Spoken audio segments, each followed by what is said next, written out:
मुस्कुराहट उनकी ऐसी जैसे जन्नत का नज़ारा हो, तिनका भी हीरा बन जाए जब गुरु जी का सहारा हो।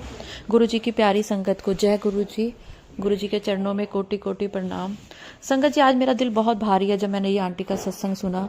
आप विश्वास करें, मेरे को ऐसे लगा कि हम संगत कितनी आशा भरी नज़र से गुरु जी को देखते हैं और गुरु जी कैसे हमारा कल्याण करते हैं। संगत जी, अगर आप किसी कर्ज से, बीमारी से, घर की परेशानियों से, किसी भी तरह की किसी दुविधा में हैं और आप गुरु जी की तरफ देख रहे हैं, तो ये मान के चलिए गुरु जी आपकी तरफ देख रहे हैं। जब आप गुरु जी का नाम लेते हैं ना, तो वो आपकी तरफ देखने लग जाते हैं। लेकिन जितनी ज़्यादा आपके ऊपर परेशानियां आती हैं, तो उसका ये मतलब है कि गुरु जी आपके आसपास हैं, आपको नींबू की तरह निचोड़ रहे हैं। घबराइए मत। दूसरी चीज़, कोई इंसान कभी सुसाइड के बारे में ना सोचे। मैं ये उन लोगों को बोल रही हूँ जो मुझे मैसेज करते हैं कि हम कभी कभी सुसाइड के बारे में भी सोचने लग जाते हैं। संगत जी, ये जीवन आपको गुरुजी ने दिया है, आपका कोई हक नहीं है ये जीवन छीनने का। इसका ये मतलब है कि आपको गुरुजी पे विश्वास नहीं है। अगर आपके काम में देर लग रही है ना, तो वो इतना बेहतरीन होने वाला है। आपके पास पैसा नहीं है तो क्या हो गया, पैसा तो हाथ की मैल है। अपना दिल और दिमाग स्ट्रांग रखें। ठीक है, पैसे के बिना काम नहीं बनते, मैं मानती हूँ। कई लोगों ने कर्ज लिए हुए हैं। एक तो अपनी चादर से बाहर पैर ही मत पसारिए कि आपको बाद में इन चीज़ों के लिए परेशान होना पड़े। संगत जी, दो चीज़ों का ध्यान रखें। एक, ये जीवन आपको जिसने दिया है उसको ही लेने का हक है। और दूसरा, अगर चादर से बाहर पैर पसारेंगे तो परेशान होंगे, उसमें गुरुजी आपका कुछ नहीं कर सकते। लेकिन अगर आप बहुत परेशान हैं तो गुरुजी अपने बच्चों को परेशानी में नहीं देख सकते, वो आपका भला जरूर करेंगे। संगत जी, अगर आपका भी कोई अरदास है या कोई शुक्राना सत्संग है, अरदास होता है कि आपके दिल की कोई इच्छा है वो पूरी हो जाए और आप गुरुजी से मांग नहीं सकते हैं कि आप, क्योंकि गुरुजी को पता है कब क्या देना है। लेकिन आप दिल में सोच सकते हैं कि गुरुजी मेरा ये काम बन जाए, तो गुरुजी सब सुनते हैं। और आप मुझे वो मैसेज कर सकते हैं कि मैं चाहता हूँ या चाहती हूँ कि मेरा ये काम बन जाए। मैं वो भी सत्संग अटेंड आपका शेयर करूंगी। और जो शुक्राना है जो गुरुजी ने आपके साथ किया है वो तो मैं करूंगी ही करूंगी। तो संगत जी, आज जिस आंटी का मैं सत्संग शेयर कर रही हूँ, उनकी ऑडियो मैसेज मैं आपको शेयर कर रही हूँ। उन्होंने अपना नाम और अपनी जगह गुप्त रखी है। कोई बात नहीं, ये तो गुरुजी तो जानते ही हैं सब कुछ। तो चलिए सत्संग सुनते हैं आंटी जी का। और अगर आपको भगवान ने पैसा दिया है तो लोगों को पैसे की सेवा दें। आपका शरीर अच्छा है तो आप अपंग लोगों की या कई लोगों की आप सेवा करें। आपका मन अच्छा है तो लोगों से अच्छी अच्छी बातें करके लोगों के दुख दर्द बांटें। ये भी एक बहुत बड़ी सेवा है। तो चलिए आज का सत्संग सुनते हैं। और अगर आपको ऑडियो में कुछ प्रॉब्लम आ रही है तो उसके लिए सॉरी, क्योंकि आज मैं कहीं बाहर आई हुई हूँ। पर मेरा फ़र्ज़ है कि मैं आपको रोज़ एक वीडियो भेजूँ, क्योंकि लोग बहुत उम्मीद से अपनी वीडियो का इंतज़ार कर रहे होते हैं और जो मेरी कमिटमेंट होती है। पर मुझे कुछ फैमिली प्रॉब्लम है तो मैं बाहर आई हुई हूँ। तो मुझे पूरी उम्मीद है आप ऑडियो के साथ थोड़ा सा कॉपरेट जय गुरु करेंगे। जी। संगत जी, ये मेरा पहला सत्संग है और गुरु जी मुझे बहुत टाइम से मैसेजेस भेज रहे थे कि तू शुक्राना नहीं करती, शुक्राना नहीं करती। तो मैंने कहा, मैं सोचती थी मैं शुक्राना तो कर रही हूँ, फिर भी मेरे पास बार बार ऐसा मैसेज क्यों आ रहा है। उसके बाद ऐसे ही संगत जी रोज़ मेरे पास मैसेजेस पे मैसेजेस आते रहते थे कि तू पुत्र शुक्राना नहीं करती, शुक्राना नहीं करती। तो एक दिन मेरे सामने ये सत्संग फ्लैश हुआ कि सत्संग शेयर करने के लिए गुरुजी बार बार कहते हैं कि शुक्राना करो, शुक्राना करो। तब मुझे पता चला कि गुरुजी मुझे सत्संग शेयर करने के लिए बोल रहे हैं।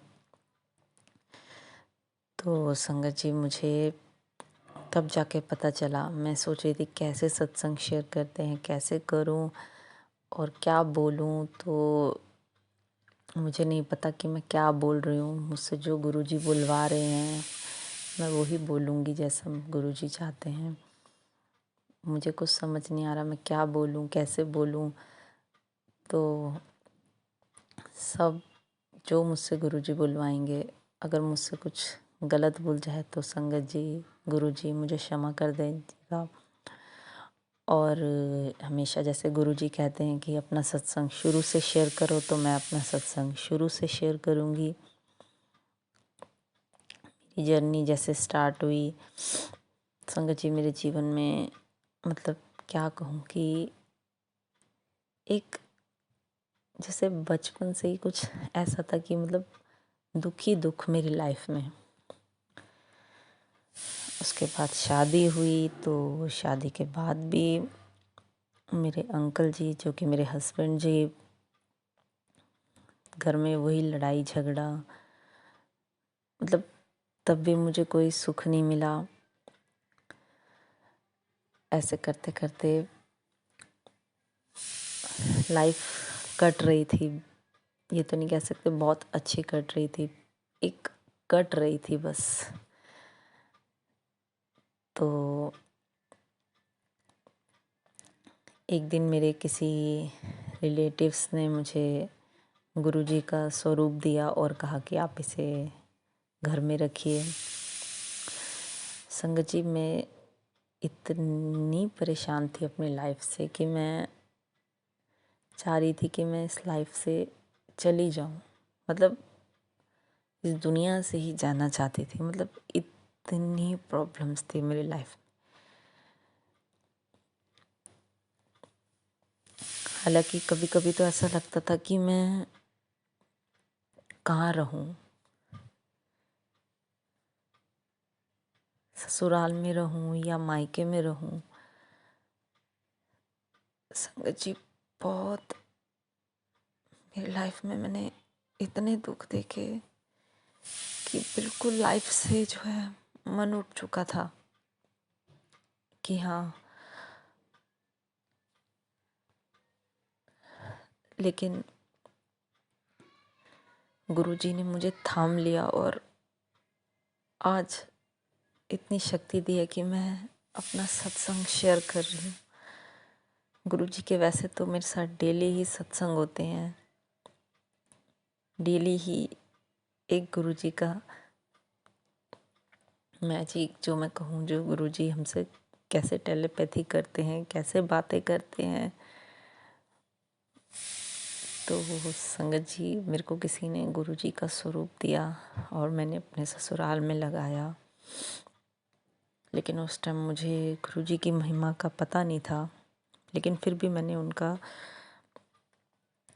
ऐसा नहीं कि मैं नहीं लगाऊंगी, नहीं है तो गुरुजी ही, किसी भी गुरु या भगवान का मैं अनादर नहीं करना चाहिए। तो मैंने उनको अपने घर में लगाया, मंदिर में, और उन्होंने मुझे कहा जैसे आप और भगवान की पूजा करते हैं ऐसे आप इनकी भी पूजा कीजिए।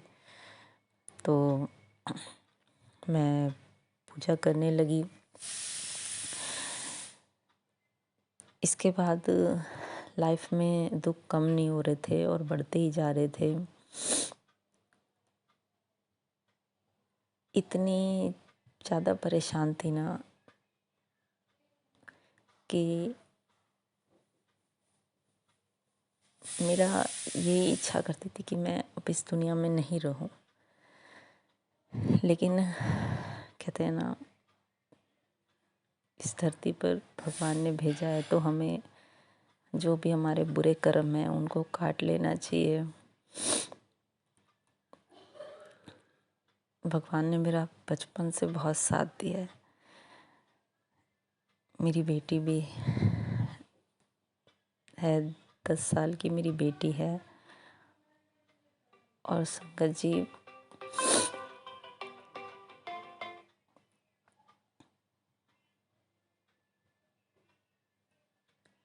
ऐसा हुआ कि मेरे को साईं बाबा ने फिर अपने साथ जोड़ा। और जब मैं साईं बाबा से जुड़ी, मैं लॉकडाउन में साईं बाबा से जुड़ी थी, नहीं लॉकडाउन से पहले मैं साईं बाबा से जुड़ी थी। तो अचानक से एक दिन बैठे बैठे कोई आपस में बात कर रहा था, हमारे ऊपर जो आंटी रहती थी वो आपस में बात कर रही थी कि यहाँ पर साईं बाबा का मंदिर है। तो अचानक से मैंने सुना, तो मैंने उनसे पूछ लिया कि यहाँ पास में साईं बाबा का मंदिर है। तो उन्होंने कहा कि हाँ यहीं पे है। तो मैंने कहा ठीक है। मैं थर्सडे को साईं बाबा के मंदिर जाने लगी और जाते जाते एक्चुअली हुआ क्या, जिस दिन मैं मंदिर गई फर्स्ट टाइम, मैं बहुत अपसेट थी उस दिन। तो मैं साईं बाबा के मंदिर में बैठी हुई थी, तो अचानक से एक अंकल जी आ गए और वो मेरे पास बैठ गए आकर, और उन्होंने मुझे कहा कि आप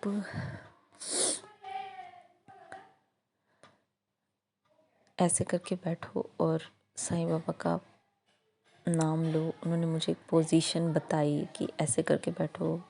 वो अपने बारे में कुछ मुझे बताने लगे। सच में मुझे ऐसा लगा कि ये साईं बाबा जी आए हैं मेरे को संभालने, क्योंकि उस टाइम लाइफ में मैं बहुत परेशान थी, बहुत अपसेट थी। तो उन्होंने कहा, बेटे परेशान मत हो। मैंने उनको कुछ नहीं बताया अपने बारे में। जो समझ नहीं आ रहा था कि अंकल आए, मेरे पास बैठे और अपनी बात शेयर करने लगे। उन्होंने बोला, बेटे मैं भी लाइफ में ऐसे ही लाइफ से गुजरा हूँ कि मैं इस दुनिया से चले जाना चाहता था, लेकिन आज जो मैं बैठा हूँ वो साईं बाबा की बदौलत बैठा हूँ। तो मुझे उनकी बात सुनकर थोड़ा सा सुकून मिला। और फिर उन्होंने मुझे जैसे जैसे बताया, सात या 5 जो भी बताया था, आप थर्सडे को आओ और ऐसे पोजीशन में बैठो, साईं बाबा का नाम लो। मैंने वैसे किया। उसके बाद धीरे धीरे मैं थोड़ी ठीक होने लगी, और फिर मैंने साईं बाबा के व्रत रखे, और मैंने साईं बाबा का उद्यापन किया। उसके बाद जब मैंने उद्यापन किया तो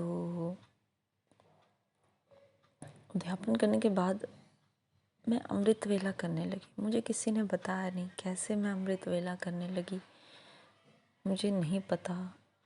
मेरे पास बहुत सी वीडियोस आती थी यूट्यूब पर कि अमृत वेला करना अच्छा होता है, उस टाइम हम भगवान से कनेक्ट कर सकते हैं, कुछ ऐसा। तो मैं सुबह उठ जाती थी, 4 बजे घर में जोत जलानी और नहाना धोना सब, मतलब 4 बजे मैं उठ कर लेती थी।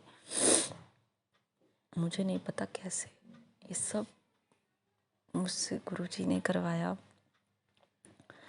और मैंने अमृत वेला करते हुए मुझे सिर्फ 15 to 20 डेज ही हुए होंगे संगत जी, और मेरे घर में साक्षात गुरुजी ने मुझे तितली रूप में, ब्लैक कलर की तितली रूप में, जो काफ़ी बहुत बड़ी थी, 9:30 बजे के लगभग रात के, वो मेरे घर में आई। मेरी किचन में मेरे आसपास, मैं खाना बना रही थी, कुकिंग कर रही थी, वो मेरे आसपास घूमने लगी। सो आई एम शॉक्ड कि रात के टाइम तितली कैसे घर में आ गई। मेरी बेटी बोलने लगी, मम्मा देखो तितली आई है घर में, तितली आई है। वो उसके साथ खेलने लगी और वो मेरे आगे पीछे घूमने लगी। उसके बाद धीरे धीरे मुझे ये पता चला कि हाँ, ये गुरुजी आते हैं इस रूप में। ये मुझे बहुत बाद में पता चला, लेकिन उससे पहले मैं इसको एक भगवान का साइन समझ रही थी कि वो मुझे बताने आए हैं कि हाँ, मैं तुम्हारे साथ हूँ। तो ऐसे करते करते फिर मुझे बहुत सी बटरफ्लाइज दिखने लगी। तो मैंने फिर थोड़े दिन बाद फिर घर में कुछ लड़ाई झगड़ा हुआ। शायद मुझे भगवान चाहते थे कि मैं डिसीजन लूँ, और मैंने डिसीजन लिया। भगवान ने मेरा साथ दिया, मैंने डिसीजन लिया और मैं अपने मायके आ गई। क्योंकि संगत जी, जब हम इस मोड़ पर होते हैं ना, तो हमारा कोई साथ नहीं देता है, हमें अकेले ही अपना साथ देना पड़ता है। लेकिन मेरा साथ मेरे भगवान ने दिया, गुरुजी ने दिया। उन्होंने मुझे हौसला दिया जो मैं इतना बड़ा डिसीजन ले सकी। संगत जी, मैं बहुत कुछ झेल चुकी थी अपने ससुराल में। उन्होंने मुझे बहुत हिम्मत दी। मैंने ये डिसीजन लिया कि मैं अपनी मम्मी के घर आके रहने लगी। और इस टाइम पर कोई हमारा साथ नहीं देता है, चाहे वो हमारे मायके वाले हों चाहे ससुराल वाले हों। उस टाइम पे मुझे ऐसा लगता था कि सिर्फ मैं अकेली हूँ लेकिन इस दुनिया में, लेकिन भगवान मेरे साथ थे हर पल। उन्होंने मेरा हाथ कभी नहीं छोड़ा, हर डिसीजन में मेरे साथ खड़े रहे। और मैंने डिवोर्स लिया। मैं बहुत शुक्रिया अदा करना चाहती हूँ अपने गुरुजी का। उन्होंने मेरा साथ दिया, उन्होंने मुझे संभाला उस वक्त जब कोई मेरे साथ नहीं था। संगत जी, कोई मेरे साथ नहीं था। लेकिन कहते हैं ना, जिसका कोई नहीं होता उसका भगवान होता है। संगत जी, ऐसे करते करते मैं अपनी मम्मी के आ गई। फिर मैं जॉब करने लगी और मुझे डेली बटरफ्लाइज के रूप में दर्शन होते थे गुरुजी के। फिर एक दिन क्या हुआ कि 4-5 बटरफ्लाइज मेरे आसपास घूमने लगी और उसमें से 2-3 बटरफ्लाइज वहीं पर डेड हो गई। वो एकदम से उड़ते उड़ते गिरी। तो मुझे बहुत ऐसा फील हुआ कि मैंने ऐसा क्यों देखा। फिर मैंने उसको यूट्यूब पर देखा तो पता चला कि हमारे ऊपर जो भी कष्ट आने वाला होता है ना, वो टल गया, वो टल जाता है। तो मैंने भगवान का फिर से शुक्रिया अदा करा। मैंने अपने गुरुजी का फिर से शुक्रिया अदा करा कि गुरुजी। अनंतम अनंतम शुक्राना आंटी, आपके इस सत्संग से बहुत सारे संगत को जवाब मिलेगा। और संगत जी, अगर आप भी अपना कोई शुक्राना सत्संग या किसी तरह का भी सत्संग शेयर करना चाहते हैं बाकी संगत के साथ, तो स्क्रीन पर चल रहे मेरे नंबर पे आप मुझे भेज सकते हैं। मैं आपका नाम गुप्त रख सकती हूँ। और अपना सत्संग जरूर शेयर करना चाहिए, चाहे आप कुछ अरदास कर रहे हैं, मतलब अगर आप कुछ मांग भी रहे हैं तब भी अपना सत्संग शेयर करें कि मैंने गुरुजी से मुझे ये चाहिए। और अगर आप, क्योंकि गुरुजी से वैसे तो कुछ मांगना नहीं चाहिए, पर अगर आपके दिल की इच्छा है कि मुझे गुरुजी ये दे दो, तो उसको जैसे हम अपने माँ बाप से मांगते हैं, आप मांग सकते हो, दिल से मांग सकते हो। वैसे गुरुजी ने आपको जब जो देना है वो देना ही है, वो आप मांगे या ना मांगे। दूसरी चीज़, अगर आपको ये वीडियो अच्छी लगे तो इसको लाइक एंड शेयर ज़रूर किया करें। शेयर इसलिए करें ताकि कई लोगों को इन चीज़ों की ज़रूरत है, इन सवालों की, वो भी परेशान बैठे हैं कहीं ना कहीं। और कोई भी आप ये जब सत्संग सुनते हैं ना, एक तो उसको लाइक करें, एक उसको ओम नमः शिवाय का मंत्र जाप या जय गुरुजी, शुक्राना जरूर गुरुजी की ये हाजिरी होती है, ज़रूर लगाया करें सत्संग जी, संगत जी। तो चलिए, मैं अपनी वाणी को यही विराम देती हूँ।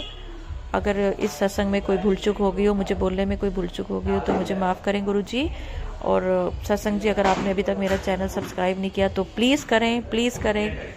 ये गुरुजी की इच्छा से चैनल बना है। जय गुरुजी, अनंतम अनंतम शुक्राना गुरुजी।